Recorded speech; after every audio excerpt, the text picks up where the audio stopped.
एक जंगल में एक भयानक शेर रहता था। उसके दो नौकर थे, एक चतुरक गीदड़ और दूसरा भेड़िया।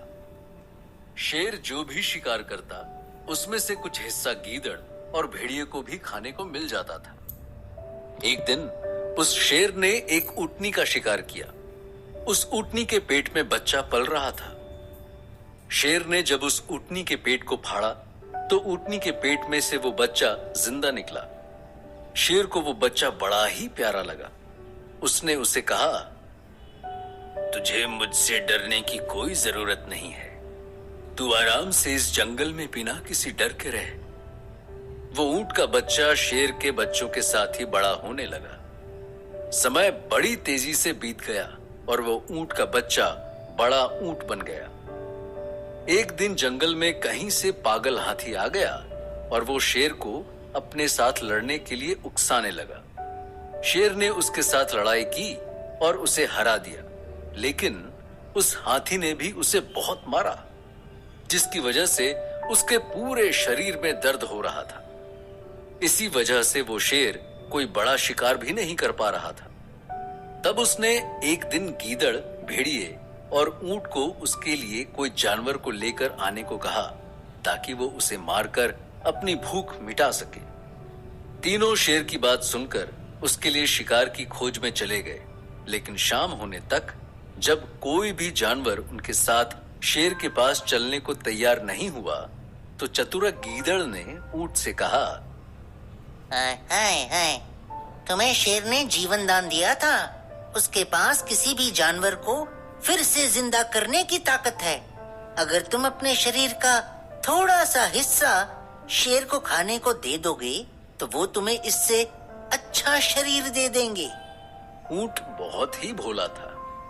वो चतुरक गीदड़ की बातों में आ गया और उसने शेर को अपने शरीर का एक हिस्सा शेर को देने के लिए हाँ कर दी। तब फिर वो तीनों शेर के पास आए। चतुरक ने शेर से कहा, महाराज, आपके खाने लायक कोई जानवर नहीं मिला, लेकिन ये आपका वफादार ये ऊंट आपको अपने शरीर का एक हिस्सा खाने को देने के लिए तैयार है। शेर ने मना करते हुए कहा, नहीं नहीं, हम ऐसा नहीं कर सकते। हम इस ऊंट की जान नहीं ले सकते। तब ऊंट ने आगे आकर शेर से कहा, महाराज, आपकी वजह से ही मैं आज जिंदा हूं। अगर आपके बुरे वक्त में मैं आपके काम नहीं आ सकता, तो फिर मेरा यह शरीर किस काम का। चतुरक गीदड़ ने शेर को उकसाया, हाँ महाराज, अगर इसे खाकर भी आपका पेट न भरे, फिर हम तो हैं ही आपकी सेवा में। तब शेर ने उस ऊंट का शिकार कर लिया। वो भोला ऊंट तड़प कर मर गया।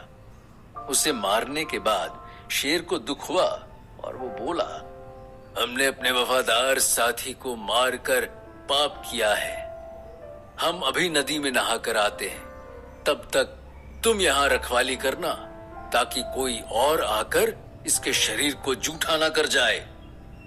गीदड़ और भेड़िए को ऐसा कहकर वो शेर नदी में नहाने चला गया। इधर शेर के वहां जाने के बाद चतुरक ने सोचा, अगर इस ऊंट का पूरा शरीर मुझे खाने को मिल जाए तो मुझे महीनों तक खाने के लिए इधर उधर भटकना नहीं पड़ेगा। ये शेर तो अभी कुछ महीने और बड़ा शिकार नहीं कर पाएगा। ये सोचकर उसने पास खड़े भेड़िए से कहा, दोस्त, मैं जानता हूँ तुम्हें बहुत भूख लगी है। शेर के आने से पहले तुम इस ऊंट का थोड़ा सा मांस खा लो, मैं सब संभाल लूंगा। उस भेड़िए ने 2 दिन से कुछ नहीं खाया था। इसी से वो भूख से तड़प रहा था।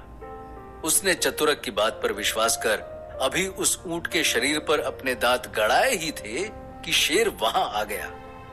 शेर की गुस्से से हुई लाल आंखें देखकर वो भेड़िया डर के मारे वहां से भाग गया।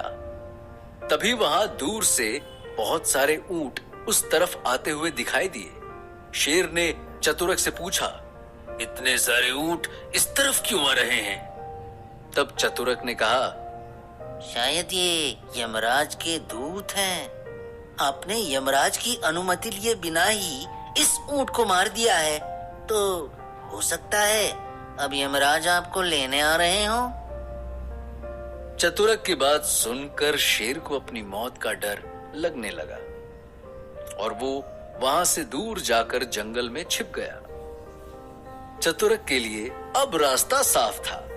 उसने जी भरकर उस ऊंट के मांस को खाया और वहां से चला गया।